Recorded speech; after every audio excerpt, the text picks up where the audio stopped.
ওরে বুঝাই দিছে জীবনের স্বপ্ন একটাই। এখন 12 বছর পড়ো, 10 বছর পড়ো, আরো পড়ো, আরো পড়ো, আরো সার্টিফিকেট নাও, আরো নাও, আরো নাও, আরো নাও, আরো নাও।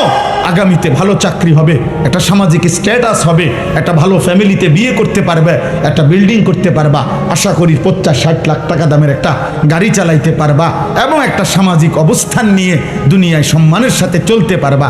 তো এই মিলাইয়া আগের টাইমটাও দুনিয়া, এখনকারটাও দুনিয়া। আখেরাত কি?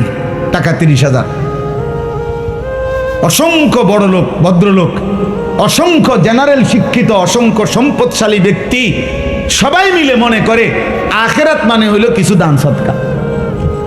আল্লাহর কোরআন যার দিল নড়ায় না, তোর বেটা কোনো দিলে নাই বেটা। আল্লাহর কোরআন দেখে দেখেও শুদ্ধ যে পড়তে পারে না, তোর বেটা কোনো জবানে নাই, তো বোবা বেটা।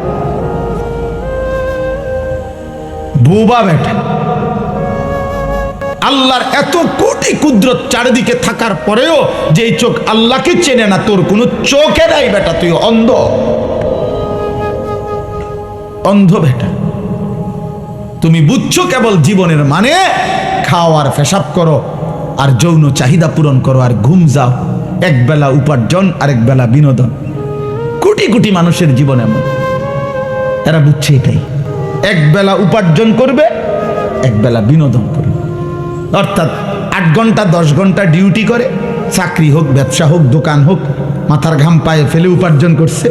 এরপরে 3টার পরে, 4টার পরে, 5টার পরে, আসরের পরে মনে করেন এই থেকে নিয়ে এবার রাত 11টা পর্যন্ত হয় গান, নয় নাটক, নয় সিনেমা দেখতেছে, নয় মোবাইল টিপতেছে, নয় আপনার আড্ডা দিতে আসে, নইলে গপ মারতে আসে, নইলে কোথাও বেড়াইতে গেছে, নয়তো ছবি উড়াইতে আসে। এই না হুজুর বলেন? বাকি টাইম কি? বিনোদন। আর এক বেলা হলো উপার্জন।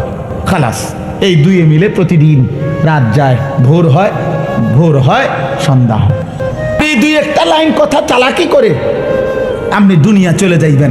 দুনিয়া আমগো চলে, দুপুরের ভাত আমরাও খাইছি, বিবি বাচ্চা আমাদেরও আছে, বিল্ডিং আমাদেরও আছে, টাইলসওয়ালা বাথরুম আমরারও আছে, সোফা আমরার ঘরেও আছে, ফ্রিজ 2টা আছে, একটা সোজা, একটা লম্বা, একটা সোজা।